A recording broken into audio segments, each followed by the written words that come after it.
Muy buenas. En este vídeo vamos a ver una aproximación al concepto de los futuros financieros. Como sabéis, los futuros financieros se engloban dentro de lo que se denominan derivados financieros junto a otros productos, como pueden ser las opciones.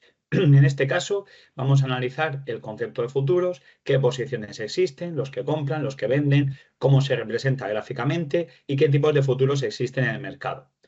Lo primero que tenemos que recordar o que saber son qué son los futuros. Los futuros financieros son contratos a plazo y estandarizados. ¿Por qué? Son a plazo porque si bien hoy se devengan una serie de obligaciones por parte del comprador y el vendedor, no se efectúa ninguna liquidación en el momento de su compra. Y son estandarizados. ¿Por qué? Porque se regulan en un mercado organizado, como veremos más adelante. Como bien podéis ver en el documento, dice se negocia en un mercado organizado por el que las partes contratantes se obligan a comprar o vender un determinado activo en una fecha determinada, en unas condiciones establecidas de antemano. Entonces, aquí tenemos dos partes. El comprador del futuro, el cual se va a obligar a comprar un determinado bien, en este caso llamémosle activo subyacente, que veremos que pueden ser de distintos tipos, y el vendedor del futuro se obliga a vender ese determinado activo subyacente en las condiciones pactadas, es decir, precio y vencimiento. Vuelvo a decir que es un contrato a plazo porque se produce esa contraprestación y esa entrega o liquidación en un momento posterior a la suscripción del contrato y es estandarizado porque al cotizar en un mercado organizado ya vienen prefijadas de antemano las condiciones, la fecha en que se vence, el precio, etcétera. Si seguimos viendo, existen dos posiciones básicas en lo que respecta a los futuros financieros. Por un lado tenemos al comprador del futuro, que se dice que asume una posición larga en futuros, y este comprador se obliga a comprar el determinado activo subyacente en el momento pactado. Es decir, es comprador del futuro por el que se obliga a comprar el activo subyacente.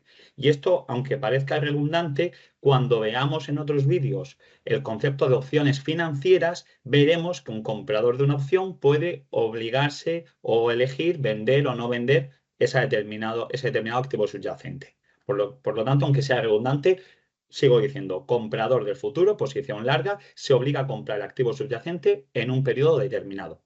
Y el vendedor, el que vende el futuro, asume una posición corta, es decir, está en corto, se obliga a vender ese determinado activo subyacente en las condiciones pactadas, precio y fecha. Aquí vemos las clasificaciones de los futuros financieros y he puesto algunas de las tipologías más importantes que podemos encontrar en el mercado. Vemos futuros sobre commodities o materias primas. Aquí podemos englobar las materias primas como puede ser la energía, puede ser el oro, puede ser el petróleo también. Es decir, digamos que si compramos un futuro sobre oro, estaríamos obligados a comprar cierta cantidad de oro en un determinado momento. ¿Se va a realizar verdaderamente esa compra? Veremos que no, porque luego en los sistemas de liquidación veremos que diariamente se liquida por diferencia de cotizaciones, pero eso lo veremos más adelante. Entonces, por un lado tenemos los futuros sobre commodities o materias primas, futuros sobre acciones, por los cuales nos obligamos, si nosotros compramos un futuro sobre acciones, por ejemplo, de Repsol, nos obligamos a comprar un determinado número de acciones de Repsol dentro de 3 meses a este precio determinado, a 12 euros, a 11,50, a 9,80. ¿Vale? Importante aquí, el volumen de los contratos de futuros sobre acciones es de 100 acciones por contrato de futuros. Por lo tanto, si yo compro un contrato de futuros sobre acciones, de Repsol, por ejemplo, ya estoy hablando que me obligo a comprar 100 acciones de Repsol. ¿A qué precio? Al precio pactado hoy. Luego ya veremos si a fecha de vencimiento a qué cotización están las acciones de Repsol y veremos cómo se liquida. Tenemos también futuros sobre índices, ya no estamos hablando de acciones en particular, sino índices representativos, como puede ser el IBEX 35 o también el mini IBEX 35. Y luego también tenemos futuros sobre renta fija. Aquí tenemos el bono nacional a 10 años. La cotización de los futuros financieros. Como bien he comentado antes, los futuros financieros cotizan en un mercado organizado. En este caso es el MEF, Mercado Español de Futuros Financieros. ¿Esto qué implica? Pues esto implica que todas las condiciones van a venir prefijadas por el mercado. Ya no estamos hablando que comprador y vendedor pactan todas las condiciones, tiempo, cantidad. No, aquí ya viene prefijado. Es decir, nosotros entramos en el MEF, pinchamos en derivados financieros, futuros financieros, datos de mercado, y ahí podemos ver para distintas tipologías de futuro, podemos ver qué fechas de vencimiento tienen, a qué precios se obligan a comprar o a vender y las cantidades que ya vienen prefijadas. Como he dicho en el tema de las acciones, un contrato de futuros sobre acciones equivaldría a la obligación a comprar 100 acciones. Entonces, al cotizar en un mercado organizado, tenemos que ya está estandarizado. Por eso en la primera página decíamos contrato a plazo estandarizado. No podemos negociar. ¿Qué otro producto existe por el cual comprador y vendedor puedan pactar todas las condiciones? Aquí entran a jugar los forward. Los forward es exactamente igual que el futuro, es decir, el mecanismo es el mismo. El comprador del forward se obliga a comprar un determinado activo subyacente en un plazo determinado. El vendedor del forward se obliga a vender un activo subyacente en un plazo determinado a un precio determinado, pero aquí, ambas partes pactan todas las condiciones. Entonces, se dice que cotizan over the counter en mercados OTCs, no cotizan en mercados organizados. Y el hecho de no cotizar en un mercado organizado permite a las contrapartidas negociar todas esas condiciones. Eso lo tenéis con todo en este texto que podéis ver aquí. Y luego tenemos la representación gráfica de los futuros. ¿Cómo se representa gráficamente un futuro? Bueno, pues en el eje vertical tenéis los beneficios y las pérdidas a partir del eje horizontal y aquí tenéis en el centro, ese es el precio del futuro. El precio del futuro, digamos, el precio al que nos obligamos a comprar el activo subyacente. Si nosotros a vencimiento del futuro analizamos el precio del activo subyacente, podemos analizar si hemos ganado o perdido con el futuro. Pongamos un ejemplo. Retomo el tema de las acciones de Repsol. Si yo compro un futuro sobre acciones de Repsol por el cual me obligo a comprarlas a 12 euros dentro de 3 meses, cuando pasen 3 meses voy a ver el mercado. ¿A cómo cotizan las acciones de Repsol? Imaginemos que cotizan a 15 euros. Pensemos que yo me he obligado a comprar a 12 euros, cuando en el mercado están a 15 euros. ¿Qué está pasando aquí? Estoy comprando más barato de lo que está en el mercado. Compro a 12, si las vendiera en el mercado estarían a 15, ganaría 3 euros por acción. Un contrato de futuro son 100 acciones, 300 euros de beneficio. Lógicamente tendríamos que contar comisiones, corretajes del intermediario financiero, brokers, traders, etc. Pero a grandes rasgos, lo que estamos analizando aquí es a qué precio me obligo a comprar y a qué precio está el activo subyacente en el momento del vencimiento del futuro. Entonces, siempre que, aquí veis gráficamente, siempre que el precio del activo subyacente a vencimiento esté por encima del precio del futuro, yo voy a tener ganancias o beneficios. Por eso aquí está por encima del eje y toda esta área serían ganancias. Por el contrario, si a fecha de vencimiento el activo subyacente tiene una cotización inferior al precio al que yo he pactado, vamos a tener unas pérdidas.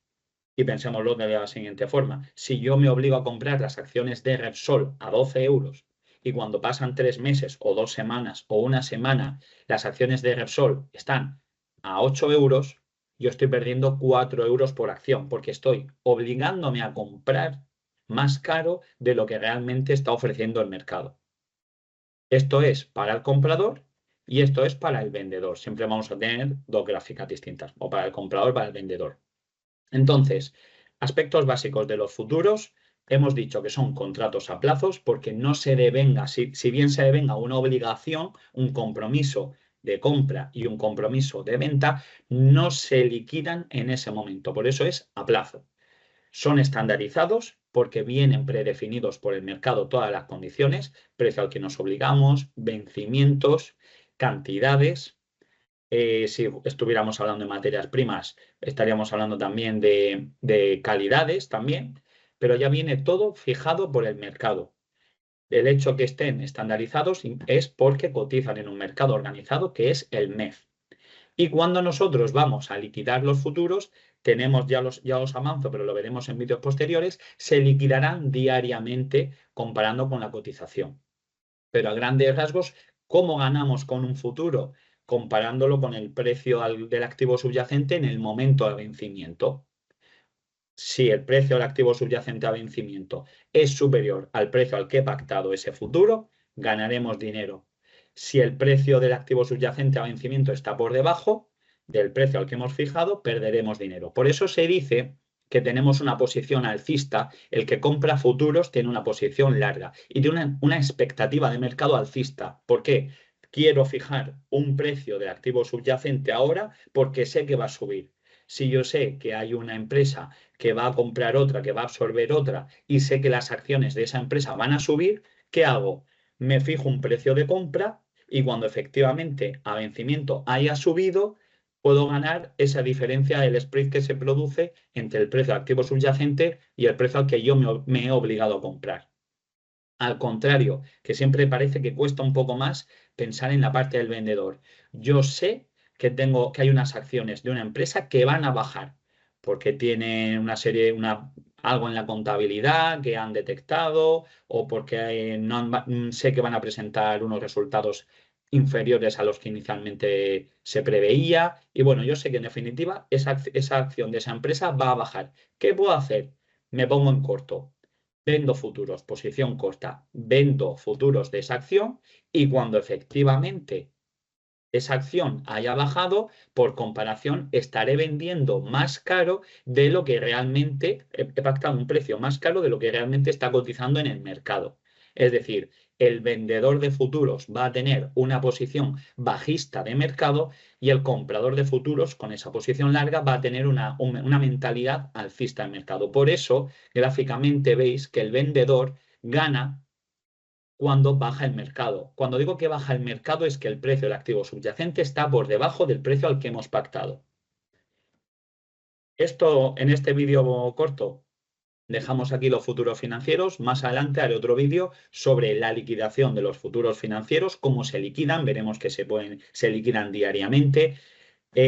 Algo que no he comentado, que lo veremos más adelante, es que se puede producir por diferencia de precios o por entrega. Ya podemos intuir que si compro barriles de un futuro sobre barriles de petróleo, no voy a entregar 1000 barriles de petróleo, no voy a comprar 1000 barriles de petróleo. Entonces, ya podemos intuir que si bien en algunas operaciones se pueden hacer por entrega física del activo subyacente, normalmente se harán liquidaciones por precio o por cotizaciones. Y también veremos el precio teórico de los futuros. Es decir, hay modelos teóricos de valoración de futuros que nos dicen cuánto debe de valer un futuro, es decir, cuál debería ser el precio de cotización del futuro. ¿Eso quiere decir que el mercado va a tener la cotización de esos futuros? Bueno, teóricamente sí. Veremos qué posiciones de arbitraje se podrían dar si el mercado no descuenta los precios de los futuros según esos modelos teóricos y cómo podemos aprovecharnos un poco de esas oscilaciones del mercado o imperfecciones del mercado para hacer esas pequeñas operaciones de arbitraje y generar beneficios con los futuros. ¿De acuerdo? Pues hasta aquí el vídeo de hoy y subiré próximamente el siguiente. Muchas gracias.